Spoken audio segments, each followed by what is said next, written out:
Good morning, friends. It's me Simon YouTube channel, Simon Varghese Facebook and Instagram. Welcomes you all. Have a fantastic positive day. As usual, മഴയാണെങ്കിൽ നമ്മുടെ exercise കഴിഞ്ഞു. Full stretch of exercise കഴിഞ്ഞു. വളരെ ഹാപ്പിയായിട്ട് നിൽക്കുക. ഇന്നലെ ഇതുപോലെ തന്നെ നമ്മൾ എക്സസൈസൊക്കെ ചെയ്ത് വന്നതാണ്. പക്ഷേ എൻ്റെ ഹെഡ്സെറ്റിന് ചാർജ് പോയി, മൊബൈലിന് ചാർജ് എനിക്ക് വീഡിയോ ചെയ്യാൻ പറ്റിയില്ല. അപ്പോൾ തലേദിവസം ഇച്ചിരി തിരക്കായിരുന്നു. അതുകൊണ്ട് എന്നും തിരക്കാണ്. ഇന്നിപ്പോൾ അത് കഴിഞ്ഞ ദിവസം കിട്ടിയ ഒരു വിഷയമാണ് നിങ്ങളുടെ മുമ്പിൽ അവതരിപ്പിക്കാൻ. വളരെ സെൻസിറ്റീവാണ്, വളരെ ഷാർപ്പാണ്. ഓക്കെ, അതായത് കേരള ഗവൺമെൻറ് അതിനൂതനമായ പദ്ധതികൾ കൊണ്ടുവരുന്നു, നൂതനമായി പ്രവർത്തിക്കുന്നു എന്നൊക്കെ ഞാനെപ്പോഴും പറയുന്ന കാര്യങ്ങളാണ്. അത് ഗവൺമെൻറ് ഓഫീസർ നല്ല ഞാൻ നോക്കി കണ്ടിട്ടുള്ള കാര്യങ്ങളായി പറയുന്നു. ഇപ്പോൾ അതിലും നൂതനമായി ഒന്ന് വന്നിരിക്കുന്നു. ഇപ്പോൾ നമ്മളെങ്ങനെയാണ് ഒരു വഴി സ്ഥലത്ത്, ഞങ്ങൾ മദ്രാസിലും ബാംഗ്ലൂരൊക്കെ ആകുമ്പം ഒരു വീട് പോലും സെർച്ച് ചെയ്യുന്ന ഗൂഗിളിട്ടാണ് കറക്റ്റ് അവിടെ ചെല്ലും. അപ്പോൾ ആ ഗൂഗിളിൽ പല ഇതുണ്ട്, അരിപ്പകളുണ്ട്. നമുക്ക് വലിയ റോഡേ പോകണോ, ചെറിയ റോഡേ പോകണോ, ബൈക്കേ പോകണോ എന്നൊക്കെ ചോദിക്കാം. അത് ചെയ്യാതെ കഴിയുമ്പോൾ ചിലപ്പോൾ നമ്മൾ തോട്ടിൽ പോയി വീഴും. പക്ഷേ നമ്മളത് സ്ക്രൂട്ടിനി ചെയ്ത് നമുക്ക് ആവശ്യമുള്ളത് സെലക്ട് ചെയ്താൽ നമ്മൾ തോട്ടിലും വീടിൻ്റെ പരിയമ്പരത്തൊന്നും ചെല്ലത്തില്ല. ഓക്കെ, എനിഹൗ, അപ്പോൾ അതൊരു നൂതനമായ സാങ്കേതിക. അതിപ്പം ആർട്ടിഫിഷ്യൽ ഇൻ്റലിജൻസൊക്കെ കയറ്റിയപ്പം ഭയങ്കരമായിട്ട് സ്മാർട്ടായിട്ടുണ്ട്. അത് ഇപ്പോൾ വിദേശത്തൊക്കെ നിന്ന് ആരും വഴി ചോദിക്കത്തില്ല, ആരും പറയത്തുമില്ല, ചോദിക്കാറുമില്ല. എല്ലാം ഗൂഗിളിലാണ്. സൈമൺ വർഗീസ് 248 വെസ്റ്റ് എന്നടിച്ചു കഴിഞ്ഞാൽ സൈമൺ വർഗീസിൻ്റെ വീട്ടിൽ കൂടെ നിർത്തും ഗൂഗിൾ. അതാണ് അവിടുത്തെ സ്ഥിതി. ഇവിടെ അത് തന്നെയാണ് സ്ഥിതി, നമ്മളത് പ്രയോഗിക്കാറില്ല. ഓക്കെ, ഇപ്പോൾ ഞാൻ പറയാൻ വന്ന അതല്ല. നമുക്കിപ്പം ഒരു പുതിയ പ്രോജക്റ്റ് വരുന്നു. കേരള കൂളെന്നും പറഞ്ഞൊരു ആപ്പ് വരുന്നുണ്ട്. അതിൻ്റെ ആ ഒരു വൈശിഷ്ട്യതയും അതിൻ്റെ ഗുണവും ഓർത്തിട്ട് ഞാനത് പറയാനിടയായത്. ഗവൺമെൻറ്റിൻ്റെ ആ ഒരു ഇച്ഛാശക്തി, നമുക്കറിയാം, മലിനീകരണ നിയന്ത്രണ ബോർഡും അതുപോലെ നമ്മുടെ വികസന പ്രവർത്തനങ്ങൾ ചുക്കാൻ പിടിക്കുന്ന നമ്മുടെ ഏജൻസികളെല്ലാം ചേർന്നാണ് അത് കൊണ്ടുവരുന്നത്. അതിൻ്റെ ഗുണം എന്താണെന്ന് വെച്ചാൽ, നമ്മളിപ്പോൾ വാഹനത്തിൽ പോകുക, അല്ലെങ്കിൽ ഒരു പരിചയമില്ലാത്ത ചെല്ലുമ്പോൾ നമുക്കൊരു വൃത്തിയും വെടുപ്പുമുള്ള നമ്മുടെ ഭവനങ്ങളിലുള്ളതുപോലെയുള്ള ഒരു ടോയ്ലറ്റ് വേണം, അല്ലെങ്കിൽ നമുക്ക് നല്ല വൃത്തിയും മെനയുമുള്ള ക്വാളിറ്റി അഷ്വേർഡായിട്ടുള്ള ഫുഡ് വേണം. ഇതൊക്കെ സെർച്ച് ചെയ്യാനൊരു പദ്ധതി കേരള ഗവൺമെൻറ് കൊണ്ടുവന്നിരിക്കുന്നു. അത് കേരള കൂളെന്ന് പേരിട്ട് വന്നിരിക്കുക. അപ്പം എൻ്റെ പ്രത്യേകത എന്താണെന്ന് വെച്ചാൽ, നമ്മളിപ്പം ചിങ്ങവനത്ത് വന്നു. ചിങ്ങവനത്ത് വരുമ്പോഴാണ് നമുക്കൊന്ന് ബാത്റൂമിലേക്ക് പോകാം, ഫ്രഷാണ് ഫുഡ് കഴിക്കുന്നത്. അപ്പോൾ നമ്മൾ ഈ ആപ്ലിക്കേഷൻ ചോദിച്ചു കഴിഞ്ഞാൽ പറയും, ഇവിടെ ഇത്ര ഹോട്ടലുകളുണ്ട്, ഇന്ന ഹോട്ടലുകൾ ഇന്ന റേഞ്ചിലുള്ളതാണ്, ഇന്ന ഹോട്ടലുകളിൽ നമുക്ക് ബാത്റൂം ഫെസിലിറ്റിയൊക്കെ ഉണ്ട്, ഉള്ളത് നീറ്റാണ്, ഇത്ര റാങ്ക് കൊടുക്കാം എന്നൊക്കെ പറഞ്ഞ് നമ്മളെ ബോധവൽക്കരിക്കും. നമുക്ക് ഇഷ്ടമുള്ളത് ചൂസ് ചെയ്യാം. ഇപ്പം നമ്മൾ ചെയ്യുന്നത് എങ്ങനെയാണ്, നമുക്ക് അത്യാവശ്യം വന്നാൽ ഓടിയതിനും പെട്രോൾ പമ്പിൽ പോവും, കാര്യം സാധിച്ച് അങ്ങനെയൊക്കെയാണ് പോകുന്നത്. അപ്പം പലപ്പോഴും അത്ര മേന്മേറിയതൊന്നുമല്ല, സാധാരണ രീതിയിലുള്ള ടോയ്ലറ്റൊക്കെയാണ്. ഇപ്പോൾ ഏറ്റവും മോസ്റ്റ് മോഡേണൊക്കെ വന്ന് ഗവൺമെൻറ് ഇൻസ്ട്രക്ട് ചെയ്ത് തുടങ്ങിയിട്ടേ ഉള്ളൂ, ആയിട്ടില്ല. അപ്പം ഇവിടെ നമുക്ക് കിട്ടുന്ന ഗുണം, നമുക്ക് യാത്രയിലുടനീളം നമുക്ക് ഹോട്ടലുകളെ പറ്റിയും ബാത്റൂമിനെ പറ്റിയൊക്കെ ഒരു വിവരം തരുന്നൊരു ആപ്പ് കേരള ഗവൺമെൻറ് സൃഷ്ടിക്കുന്നു.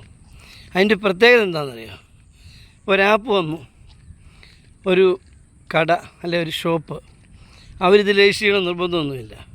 പക്ഷേ തദ്ദേശ സ്വയംഭരണ വകുപ്പിൻ്റെ ഈ പദ്ധതി വരുമ്പോൾ അവർക്ക് ലൈസൻസ് പുതുക്കണമെങ്കിൽ നിങ്ങൾ ഇന്ന ആപ്പ് ഡൗൺലോഡ് ചെയ്തിട്ടുണ്ടോ എന്ന് ചോദിക്കും.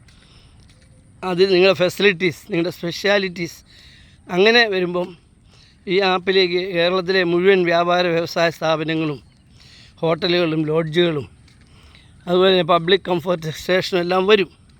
അപ്പോൾ നമുക്ക് ഈസിലി നമുക്ക് ചൂസ് ചെയ്യാം, നമുക്ക് അവിടെ പോകാം, ഫാമിലിയായിട്ട് പോകാം. ഇനി റെസ്റ്റ് എടുക്കണമെങ്കിൽ അവേഴ്സ് റെൻറ്റ് കിട്ടുന്ന മുറികളൊക്കെ ഉണ്ട്.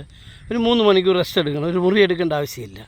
അവിടെ പോയി 3 മണിക്കൂർ റെസ്റ്റ് എടുത്ത് നമുക്ക് പോകാം. അങ്ങനെയുള്ള ഫെസിലിറ്റീസൊക്കെ കിട്ടുന്ന വളരെ ഉഗ്രനല്ലേ ആ കൊള്ളാം, എനിക്കിഷ്ടപ്പെട്ടു.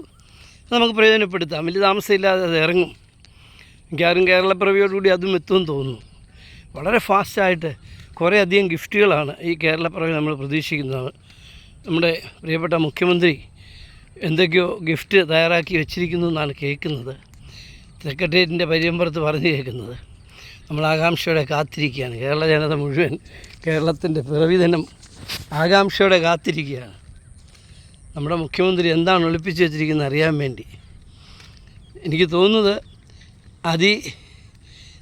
അതിദാരിദ്ര്യമുള്ള കുടുംബങ്ങളില്ലാത്ത സംസ്ഥാനമായി ഒരുപക്ഷെ കേരളം പ്രഖ്യാപിക്കപ്പെട്ടേക്കാം. നിങ്ങളോർക്കും അതത്ര ഈസിയാണോ? അത്ര ഈസിയല്ല.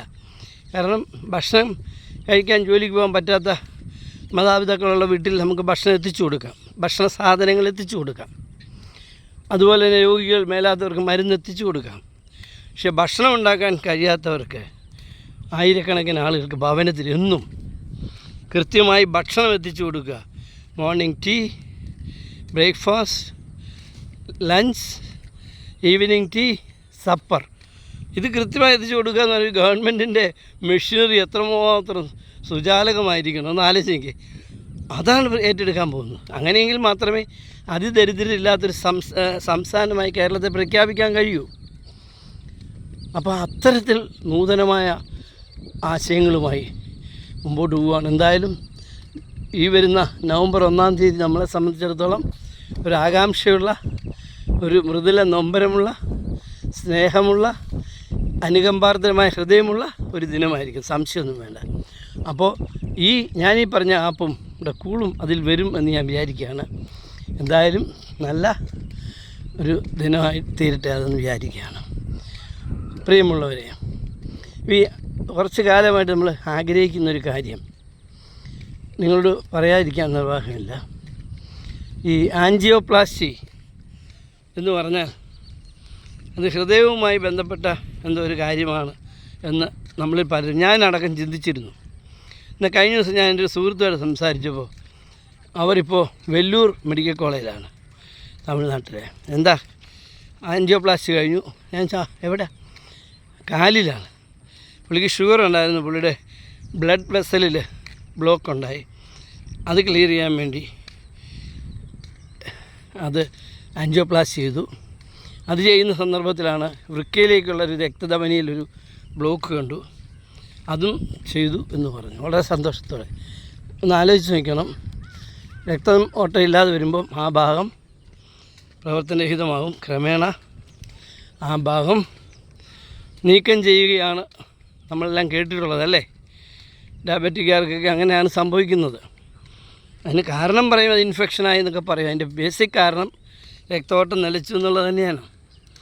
അതിന് നൂതനമായ സാങ്കേതികവിദ്യ ഉണ്ടായി എന്ന വിവരം നമ്മളിൽ പലർക്കും അറിയാമോ എന്നൊരു സംശയമുണ്ട്. എനിക്ക് പോലും അറിയത്തില്ലായിരുന്നു. ഡോക്ടേഴ്സിന് അറിയാമായിരിക്കും, എനിക്കറിയില്ലായിരുന്നു. ഞാനത് അറിഞ്ഞ വിവരം നിങ്ങളോട് ഷെയർ ചെയ്യുകയാണ്. ഏതെങ്കിലും ആശുപത്രിയിൽ നിന്ന് എന്തെങ്കിലുമൊക്കെ പറഞ്ഞ് അങ്ങനെയാണ് ഇങ്ങനെയാണെന്ന് പറയുമ്പം ഒരു സെക്കൻഡ് ഒപ്പീനിയൻ എടുക്കണം. അത് എടുത്തിയാടി നമ്മൾ ശരീരഭാഗങ്ങൾ നീക്കം ചെയ്യരുത്. ചെയ്യുന്നതിന് മുമ്പ് അസർട്ടൈൻ ചെയ്യണമെന്നേ. അതുപോലെ ചെയ്യേണ്ട അത്യാവശ്യമാണ്, ചെയ്യണം. പക്ഷെ അതിനു മുമ്പ് അസർട്ടൈൻ ചെയ്യണം. If it is needed or not you must find it out. അതാ പറഞ്ഞത്. ഒരു സെക്കൻഡിന് ഒപ്പീനിയൻ എടുക്കുക. ആ സെക്കൻഡിന് ഒപ്പീനിയൻ എടുക്കുമ്പം അറിവുള്ളവരോട് ചോദിച്ച് വേണ്ടി വന്നാൽ ഒരു സൂപ്പർ സ്പെഷ്യാലിറ്റി ഹോസ്പിറ്റലിൽ സന്ദർശിക്കുക. അഡ്മിറ്റ് ട്രീറ്റ്മെൻറ്റിനല്ലല്ലോ, നമുക്ക് അഡ്വൈസ് തേടുകയല്ലേ. അതിന് വലിയ പൈസ ഒന്നും ആകത്തില്ല. അതൊക്കെ ചെയ്യാം. എന്തായാലും നമ്മുടെ ഈ മനോഹരമായ ശരീരം അത് വെടിപ്പായി സൂക്ഷിക്കണം. മതിയായ എക്സസൈസ് കൊടുക്കണം. അതിനാവശ്യമായ ഫുഡും ക്ലോത്തിങ്ങും കൊടുക്കണം. നമ്മുടെ മുറ്റത്ത് പോർച്ച് കാറ് അതിന് ഗിയർ ഓയിലും മാറുന്നത് പോലെ, അത് വാഷ് ചെയ്ത് സർവീസ് ചെയ്യുന്നത് പോലെ നമ്മുടെ ശരീരത്തെ ശ്രദ്ധിക്കണം. അതെങ്ങനെയൊക്കെ കഴിഞ്ഞു പോക്കോളും പാവം എന്ന് വിചാരിക്കരുത്. തീർച്ചയായിട്ടും നമ്മുടെ ബോഡി റീജുവിനേറ്റിംഗ് ആണ്. എവരി മൊമെൻറ്റിൽ ബോഡി റീകൺസ്ട്രക്ട് ചെയ്തുകൊണ്ടിരിക്കുകയാണ്, സത്യം. പക്ഷേ അതോടൊപ്പം ഒരു ശ്രദ്ധ, പരിപാലനം, ആവശ്യമായ എക്സസൈസ്, ന്യൂട്രീഷൻ, പ്രോട്ടീൻ, വാട്ടർ എല്ലാം കൊടുക്കണം. ഓക്കെ, എങ്കിലേ നമുക്ക് ആരോഗ്യമുള്ളൊരു ജനതയായി മുമ്പോട്ട് പോകാൻ പറ്റത്തുള്ളൂ. ഇപ്പോൾ നമ്മളായിക്കഴിഞ്ഞു. നമ്മുടെ കേരളത്തിലെ ശരാശരി ജീവിത ദൈർഘ്യം 72 വയസ്സായി. പണ്ട് ഞങ്ങൾക്ക് സർവീസിൽ കയറിയ കാലത്ത് 50 വയസ്സ് കഴിയുമ്പോൾ റിട്ടയർ ചെയ്ത് കൊണ്ടുപോകുമ്പോൾ ഒരു വയസ്സിനെ കൊണ്ടുപോകുന്നത്. ഇപ്പം നമുക്ക് ചിരിയാണ്, ചാടിത്തുള്ളി ബർമുടയൊക്കെ ഇട്ട് നമ്മളെ റിട്ടയർ ചെയ്യുന്നവരെയും കൊണ്ടുപോകുന്നു. അതാണ് കാലം. ആയുർദൈർഘ്യം കൂടി, ആരോഗ്യം കൂടി, നമ്മുടെ ആ ഒരു പരിരക്ഷണം കൂടി, ശരീരശ്രദ്ധ കൂടി. അതുകൊണ്ടാണ് തീർച്ചയായിട്ടും ഐശ്വര്യമുള്ള ഒരു ഭാരതവും അതിൽ അതീവ ഐശ്വര്യമുള്ള ഒരു കേരളവും നമുക്ക് സ്വപ്നം കാണാം. അതിനുവേണ്ടി പ്രവർത്തിക്കാം, പണിയെടുക്കാം, പ്രാർത്ഥിക്കാം. Okay, all the best. Have a fantastic positive day. Praise our God.